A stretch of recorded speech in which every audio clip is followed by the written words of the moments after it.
The first sound is the high-pitched shriek of stressed metal, a sound that cuts through the quiet morning air like a scream.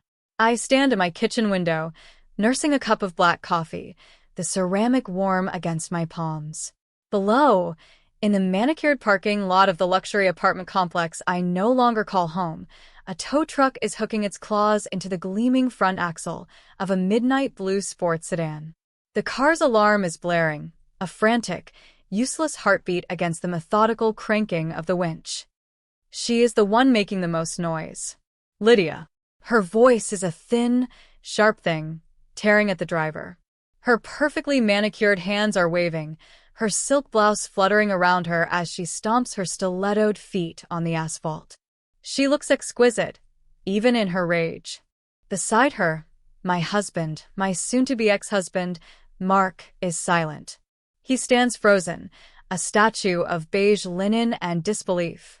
His face, usually so animated with charming smiles and grand pronouncements, is slack. His mouth is slightly open, as if he started to say something and forgot how. The tow truck driver ignores her completely. He's a large man, bored and methodical. He checks the chains, gives a thumbs up to his partner in the cab, and the car begins its slow, undignified ascent. Lydia lets out another wail, a sound of pure, unadulterated outrage. That is my car. You can't do this, she screeches. I take a slow sip of my coffee. It's bitter. I watch Mark's eyes lift, scanning the building, and for a second, they lock with mine. I don't smile. I don't wave. I don't give him anything. I just stand there, a ghost in a window, watching his new life get repossessed. He flinches, as if I'd struck him from 100 yards away. He finally understands. This isn't karma. This is a collection. If you've ever felt the quiet, cold satisfaction of watching a carefully laid plan unfold, tell me about it in the comments. I read every single one. And if this story already feels like it's speaking to you, subscribe. It helps me more than you know to keep telling them. Our life, before it shattered, was built on a promise. It was a promise whispered over cheap takeout on the floor of our first tiny apartment, a promise renewed in the exhausted silence after another 16-hour workday. The promise was US against the world. I was a financial planner. I lived in a world of numbers, of calculated risks and secure futures. I saw life as a balance sheet, and my goal was to keep our column firmly in the black. Mark was the opposite. He was a dreamer, an artist painting with the chaotic brushstrokes of entrepreneurship. He didn't see numbers, he saw horizons. He was brilliant, passionate, and perpetually on the verge of a breakthrough that was always just one more loan, one more investor, one more payroll cycle away. I loved that fire in him. It was a warmth I, with my spreadsheets and 5-year plans, craved. I believed in his vision with a ferocity that bordered on religious. We were a perfect team, he'd say. He was the gas, I was the brakes. But mostly, I was the engine. I worked my steady, stable job, and every spare dollar, every bit of emotional energy, was funneled into his company. Our dreams of a house with a small yard, of a life that didn't feel like we were constantly holding our breath, were always deferred for the sake of his business. Just one more year, babe, he'd say, his eyes shining with that intoxicating belief. Then we'll have everything. The debt was a third person in our marriage, a silent, heavy presence that sat with us at the dinner table and lay between us in bed. It started small, credit cards to cover inventory, a small business loan for equipment. But it grew, metastasizing with each new idea, each setback. I tracked it meticulously, the red ink on my private spreadsheets a source of constant, low-grade anxiety. I tried to talk to him about budgets, about contingency plans, but his eyes would glaze over. He called me his beautiful, brilliant warrior, kissed my forehead, and told me that you can't make an omelet without breaking a few eggs. He never seemed to realize we were running out of eggs. Then came the final, suffocating bill. It was a bridge loan from a private lender, a shark who charged an interest rate that made me physically ill. Mark had taken it out without telling me, a last-ditch effort to fund a project he swore would be the one. The project failed. The lender was calling, and the number was catastrophic. It was enough to not just bankrupt the business, but to trigger personal guarantees he had signed. It would obliterate everything. Our savings, his future, our credit. Everything. He came to me that night a broken man. The usual fire in his eyes was gone, replaced by the dull, gray ash of terror. He spread the papers out on our small dining table, the one we'd found on the curb, and refinished together. He couldn't even look at me. He just pointed at the final figure, a number so large it looked like a typo. "I messed up," he whispered, his voice cracking. "I really messed up, honey. It's over." He cried. I had never seen him cry before. Not like this. These weren't tears of frustration. They were tears of absolute defeat. He laid his head on the table, next to the threatening letters, and his shoulders shook. My heart, which should have been cold with anger at his recklessness and his secrets, ached for him. This was the man I loved. This was my team. I had an out. We had an out. My grandmother, a woman as pragmatic and careful as I was, had left me an inheritance. It wasn't a fortune, but it was a significant sum. It was our house fund, our future, our safety net, which I had guarded with a dragon's jealousy. It was the one asset I had kept separate, the one thing his debt couldn't touch. Using it would mean giving up the only piece of solid ground we had. It meant sacrificing my own security, the one thing I had promised myself I would always protect. He didn't ask.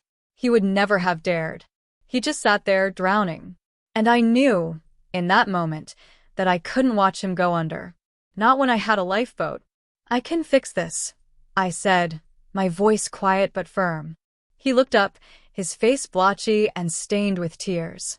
Confusion, then a dawning, fragile hope in his eyes.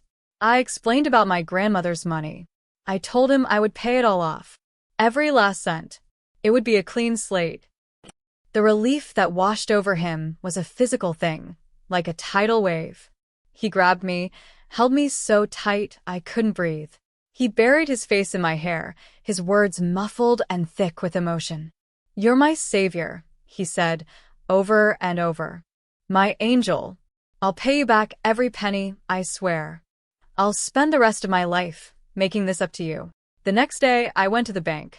The wire transfer felt like a piece of my soul leaving my body. The teller gave me a look of concern. "Are you sure about this, ma'am? This is a very large amount." I just nodded, my throat too tight to speak. I watched the numbers drain from my account and flow into the abyss of his debt. I walked out of the bank feeling strangely light, hollowed out. I had done it. I had saved him. I had saved us. The promise of US against the world had been tested, and I had held up my end.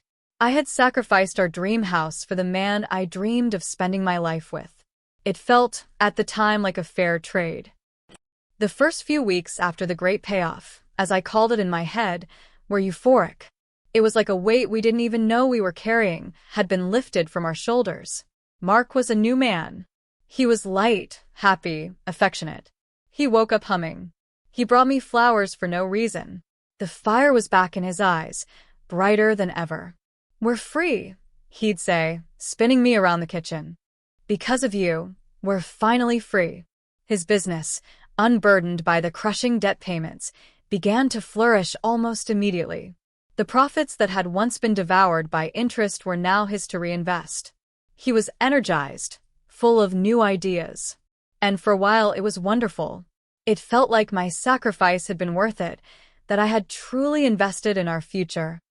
The first crack in the new foundation appeared in the form of a car, a midnight blue sports sedan. It appeared in our designated parking spot one evening, sleek and predatory among the sensible sedans and family minivans. I stared at it, confused. Mark came up behind me, grinning, dangling a new set of keys. "Surprise," he announced. I felt a cold knot form in my stomach. "Mark, what is this? We can't afford this." "Of course we can," he said, his smile unwavering. "Business is booming. It's a business expense. Image is everything, you know? Gotta look successful to be successful." He dismissed my concerns with a wave of his hand. He said we deserved it. He said he deserved it after all the stress. He wrapped his arms around me and told me not to be his little worrier anymore. The time for worrying was over. But the knot in my stomach didn't dissolve. It tightened. We had just climbed out of a financial black hole created by his reckless spending, and his first move was to buy a luxury item we didn't need. It felt less like a business decision and more like a victory lap. A victory lap I had paid for. Soon after, he hired a new consultant. Her name was Lydia. He couldn't stop talking about her. Lydia has this incredible insight into marketing. Lydia thinks we should expand into the European market. Lydia gets it. She understands the vision. Her name became a constant refrain in our home, a ghost at our dinner table. When I asked to meet her, he was evasive. Oh, she's always flying around, super busy. We'll have a company dinner soon. The company dinner never happened. But his late nights at the office became more frequent. Meetings ran longer. Business trips popped up at a moment's notice. When he was home, he was distant, glued to his phone, a small, secret smile playing on his lips as he texted. If I walked into the room, he'd quickly lock the screen and put the phone down. The easy intimacy we had rediscovered was evaporating, replaced by a tense, polite distance. I felt like I was losing my mind. I was the architect of his freedom, yet I was being systematically pushed out of the very life I had saved. He stopped talking to me about the business. When I'd ask about profit margins or new clients, he'd give me vague, condescending answers. "Don't you worry your pretty little head about it," he said once, patting my hand. "I've got it all under control now." The words were meant to be reassuring, but they felt like a dismissal. He wasn't my partner anymore. I was just the financier, my job done, now relegated to the sidelines. The loneliness was a physical ache. Our apartment, once a cozy haven, felt vast and empty, even when he was in it. The silence between us grew louder than words. I started to feel like a fool. I had given him everything, my security, my inheritance, my unwavering faith, and in return, I was being treated like a stranger in my own life. The promise of US against the world felt like a distant, naive memory. Now, it felt like it was just him against me, and I hadn't even known we were in a fight. Doubt is a poison. It seeps into the cracks of a relationship and widens them until the whole structure becomes unstable. My doubt started with the car, with the late nights, with the constant mention of Lydia. It grew into a suffocating fog of suspicion that colored everything. I started paying attention. Not as a wife, but as the financial analyst I was trained to be. I started looking for data points, for evidence to either confirm my fears or, God willing, dispel them. The evidence started as small discrepancies. A credit card statement arrived, one for a card I didn't know he had. It was a corporate card, he'd said, for business expenses. I opened it. There was a charge for $200 at a high-end French restaurant in a part of town we never went to, on a night he was supposedly working late on a deadline. There was another charge for a boutique hotel downtown listed as conference facilities, but the charge was from a Saturday. I felt a tremor of fear, but I told myself there could be explanations. He was meeting a client. He was networking. I was being paranoid. But the analyst in me couldn't let it go. I started to dig. I found receipts in his coat pockets, for jewelry from stores where he'd never bought me anything. A delicate gold necklace. A pair of diamond earrings. Not extravagant, but not insignificant. Gifts. My hands shook as I laid the receipts out on my desk. Each one was a small, sharp piece of a puzzle I didn't want to solve. The real blow came when I did a public records search on the midnight blue sports sedan. He had told me it was a business asset, a legitimate expense. But the car wasn't registered to his company. It wasn't even registered to him. It was registered in the name Lydia Dubois, his new consultant. The air left my lungs. The room tilted. It was all there. The late nights, the secret smiles, the expensive dinners, the jewelry. It wasn't paranoia. It was the truth. He hadn't just hired a consultant. He had bought her a car. With my money. The money that was supposed to be for our house. For our future. The fog of suspicion cleared, replaced by a stark, brutal clarity. For days, I walked around in a daze, the knowledge a hot, heavy stone in my gut. I watched him move around our apartment, this stranger, who looked like my husband. I watched him lie to my face, so easily, so calmly. He'd kiss me goodbye in the morning, his lips still tasting of the coffee I'd made him, and tell me he had a long day of meetings, and I knew he was going to her. To the woman driving the car, I paid for. The hurt was immense, a physical chasm that opened up inside me. But beneath the hurt, a different feeling was beginning to coalesce. It was a cold, hard anger. The kind of anger that doesn't scream and break things. The kind of anger that gets quiet. That observes. That calculates. He hadn't just cheated on me. He had used me. He had treated my love and my sacrifice as seed money for his new life with someone else. He had seen my faith in him as a resource to be exploited. I decided to confront him. I chose a Tuesday night. I waited until he came home, whistling, dropping his briefcase by the door. I had the receipts and a printout of the car registration laid out on the dining table, just as he had laid out his debt notices all those months ago. He saw them, and his whistling stopped. His face went pale. "What is this?" he asked, his voice tight. "It's your new life, Mark," I said, my own voice eerily calm. "I just wanted to see what it was costing." He tried to lie, of course. At first. He stumbled through explanations about the car being a gift for a new employee of the year, about the dinners being for clients, the jewelry for a client's wife. The lies were clumsy, insulting. I just stared at him, my silence a more potent accusation than any screaming could ever be. Finally, under the weight of that silence, he broke. "All right, fine," he snapped, his fear turning to anger. "It's what you think. I'm seeing her." The words, even expected, hit me like a physical force. I had to grip the back of a chair to stay upright. "Her name is Lydia," he continued, as if I didn't know. "And I love her." He said it with a kind of defiant pride, as if he were the wronged party. He told me he hadn't planned it, it just happened. That she understood him in a way I didn't. That with her, he felt alive, powerful. With me, he said, he always felt like a project. A charity case. That was the line that shattered me. The cruelty of it. To take my ultimate act of love and twist it into an insult. "A charity case?" I whispered, the words tasting like ash. "I saved you, Mark. I gave you everything." "And I'm grateful," he said, his voice rising. "But it's not the same. Look, this isn't working. It hasn't been working for a while. I'm leaving. I'm moving in with her." He took a deep breath and delivered the final, fatal blow. "And don't worry about the money. It's not like you lost anything. I was going to pay you back." He said it so casually. The money. As if it were a simple loan between strangers. As if my heart, my trust, my dreams for us weren't factored into the balance sheet.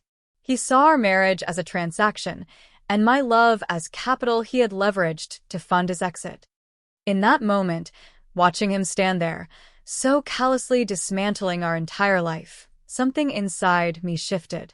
The part of me that loved him, the soft, hopeful, trusting part, withered and died. It didn't happen with a scream. It happened in absolute silence. It was like watching a building collapse in on itself, leaving behind nothing but dust and a cold, clear space. He mistook my silence for shock, for weakness. He probably expected tears, pleading. I gave him none. All the wild, chaotic grief that was tearing through me was being contained, compressed, and forged into something else. Something hard. Something patient. "Okay," I said. My voice didn't even tremble. "If that's what you want." He looked surprised, then relieved. He thought it would be that easy. He thought he could just walk away. He didn't see the look in my eyes. He didn't see the financial planner, the analyst, the woman who understands that every debt eventually comes due. He just saw the wife he was leaving behind. He had no idea he was looking at his creditor. The days that followed were a blur of gray. Mark moved out, packing his things with an efficient, unapologetic speed. He took the clothes I'd bought him, the watch I gave him for our anniversary, the life we had built together, and stuffed it all into boxes. The apartment, already so empty emotionally, became a cavern of echoing footsteps and memories I couldn't bear to look at. He left, and the silence he left behind was heavy, suffocating. Then the lawyer's letters started to arrive. His lawyer was aggressive, a shark in $1,000 suit. Their opening offer for the divorce settlement was a joke. It was an insult wrapped in legalese. They argued that his business, which was now wildly successful, had only achieved its current valuation after our separation. They claimed the money I'd given him was a marital gift, an untraceable contribution to the household, not an investment in the company. Therefore, I was entitled to none of its current value. They were trying to erase my contribution, to rewrite history, and paint me as little more than a spurned wife entitled to a token alimony payment. Meanwhile, he and Lydia flaunted their new life. They posted pictures on social media, vacations to tropical islands, celebratory dinners at Michelin-starred restaurants, selfies in front of her new car. They looked happy, successful, untouchable. Each photo was a fresh stab of betrayal. They were living the life he had promised me, the life I had paid for, and they were rubbing my face in it. I felt myself shrinking.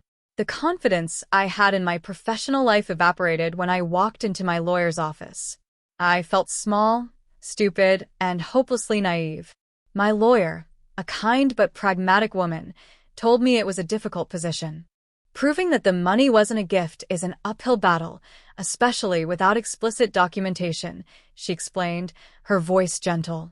He'll claim he used it for shared marital expenses before investing the rest. It becomes a case of he said, she said. I would sit in meetings, listening to them dismantle my claim, my future, and I would feel a wave of despair so profound it was paralyzing. I was losing everything. My husband, my home, my future, and the inheritance my grandmother had left to protect me. The man I had saved from ruin was now systematically orchestrating my own. He was using the very success I had enabled to crush me. There were nights I would just lie on the floor of the empty apartment, the indentations from our old furniture still visible in the carpet like ghosts, and I would let the grief wash over me. I felt like a fool, a naive, trusting fool who had been played from the very beginning. I had bet everything on him, and he had cashed out and left me with nothing. The world felt unjust, tilted in favor of the ruthless.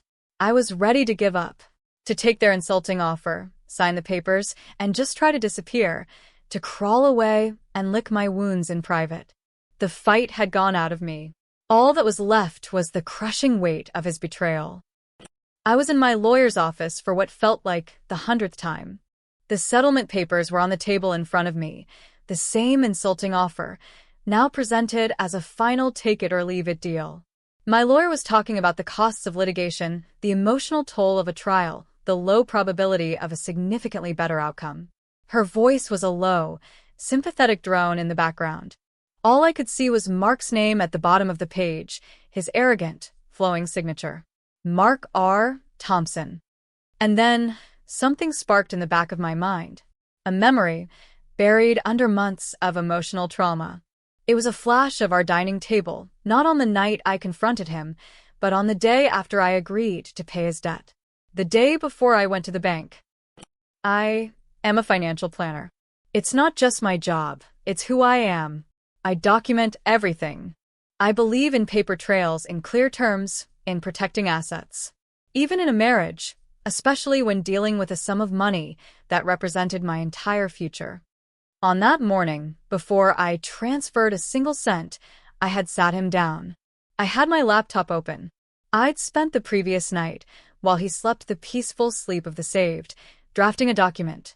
It wasn't born of suspicion then, but of professional habit. It was a simple one-page loan agreement. It stated the exact amount, a nominal interest rate, and the terms of repayment. And it included a collateral clause.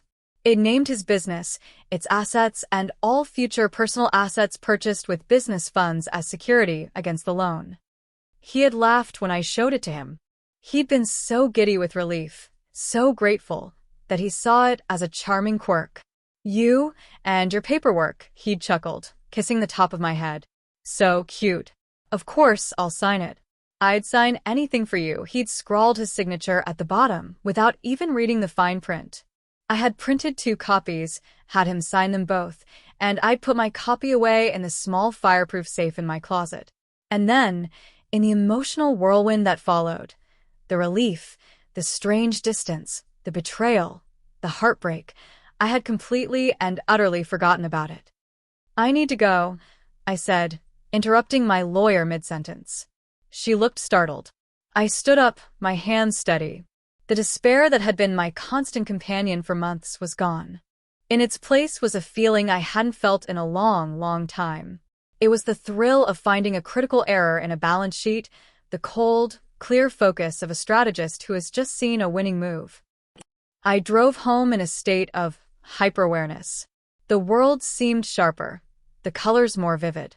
I walked into my apartment, straight to the closet, and knelt before the safe. My fingers trembled slightly as I spun the combination. I pulled out the file folder. And there it was. A single piece of paper. A simple loan agreement.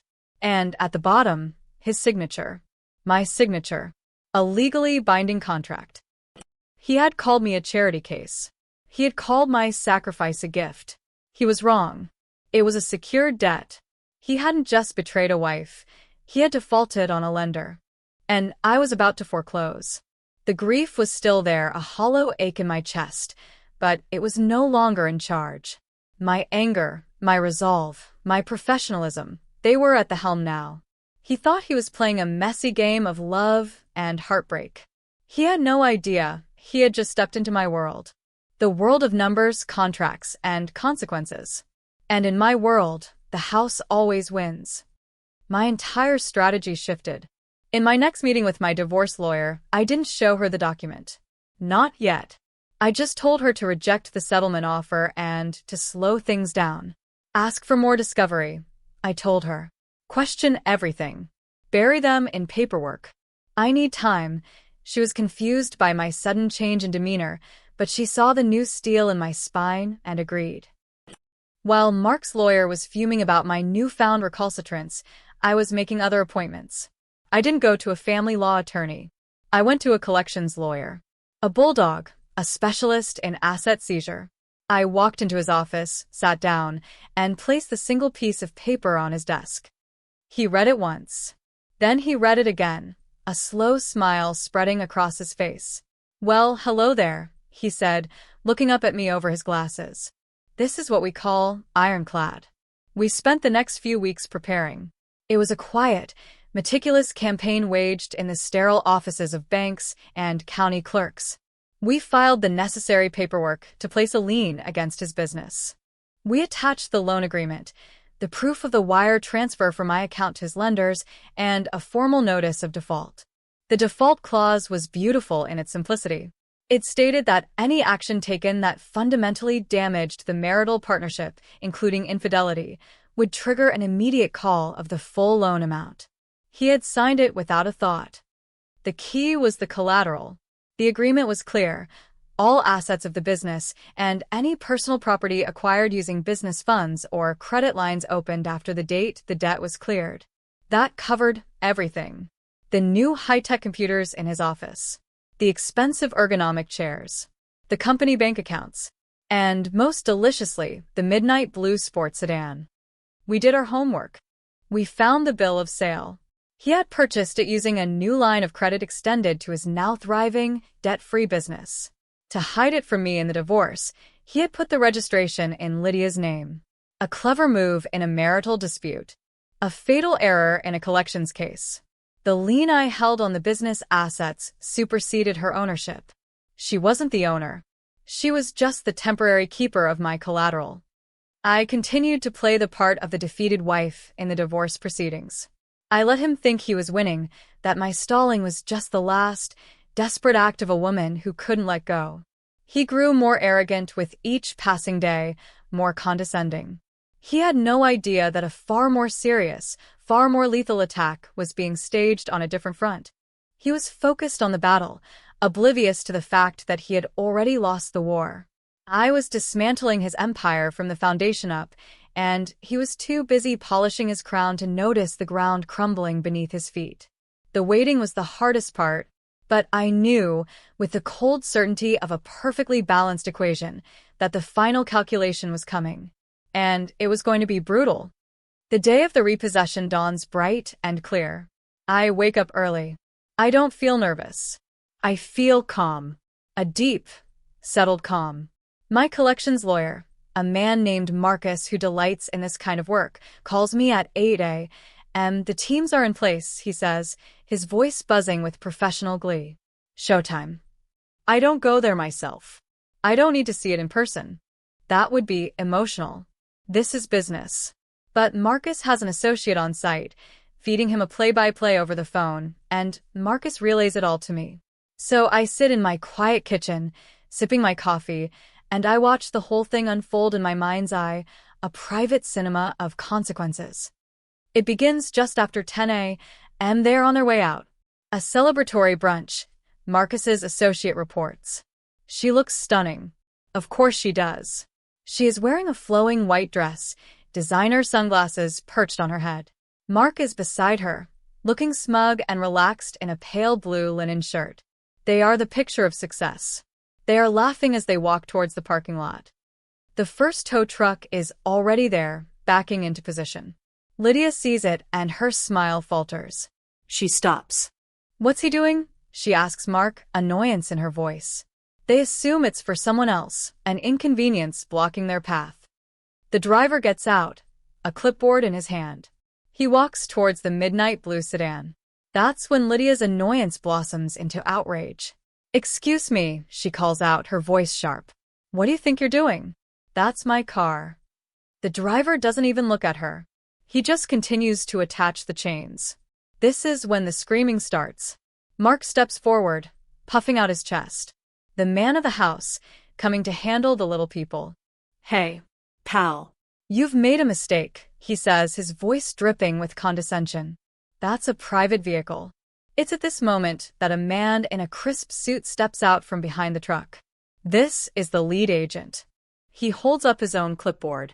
Mark Thompson, he asks, his voice polite but firm. Mark nods, frowning. Yes. What is this about? Sir, I'm here to execute a repossession order against assets listed as collateral on a defaulted loan, the agent says calmly. He hands the papers to Mark. Through the phone, I can hear Marcus chuckling. This is the best part, he tells me. I can picture Mark's face. The confusion as he takes the papers. The flicker of irritation as he starts to read. And then the slow, dawning horror. He sees the loan amount. He sees the plaintiff's name. My name. He sees the collateral clause, the one he never read. He sees his own signature at the bottom, a ghost from a past he thought he'd buried, now risen to condemn him. His face, as described by Marcus's man, goes completely white. All the color drains from it. He looks up from the paper, his eyes wide and blank with shock. He looks at Lydia, who is still screaming at the tow truck driver. He looks at the car being hoisted into the air. He looks around the parking lot as neighbors begin to appear on their balconies, drawn by the commotion. His whole world is tilting on its axis, and he is only just realizing it. Lydia finally notices his silence. Mark, do something, she shrieks. He's taking my car. It was never your car, Mark whispers. The words are so quiet, the man on site almost doesn't catch them. And then, as if on cue, the second truck arrives.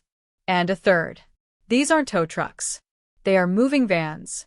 A team of men in matching jumpsuits swarms out, carrying empty boxes and dollies. The agent in the suit turns to Mark. Sir, we also have a court order to seize all furnishings and electronics purchased with business funds. Lydia stops screaming. She just stares, her mouth hanging open. The movers march past them and into the lobby of their luxury building. This is the point where the true panic sets in. Lydia is grabbing Mark's arm, her voice now a panicked squeak. What is he talking about? What loan? Mark can't answer.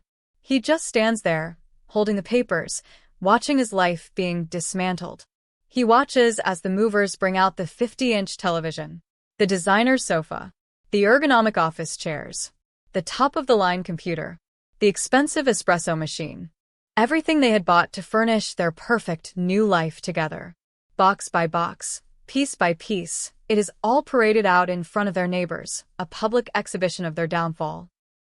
He finally looks up, his eyes scanning the windows of the nearby buildings, as if searching for an explanation, for a place to direct his rage. His gaze sweeps past the apartment that used to be ours. And in my mind's eye, I am there.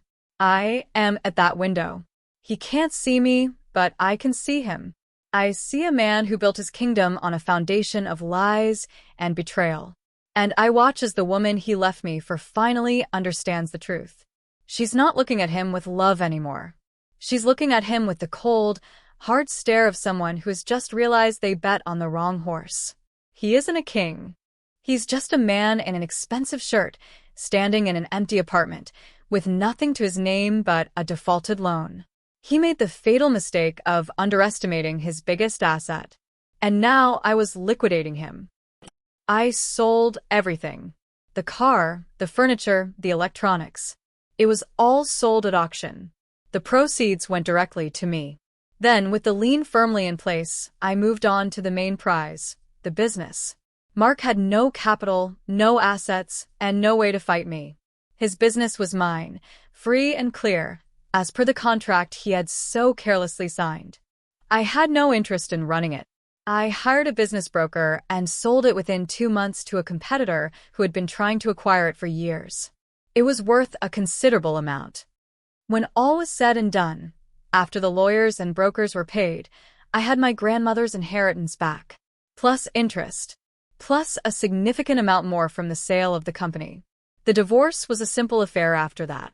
He had nothing left to negotiate with. He tried to fight, to claim coercion, but the loan document was unassailable. He signed the final divorce decree in a quiet, humbling ceremony. I was represented by my lawyer. He represented himself. He couldn't afford an attorney anymore.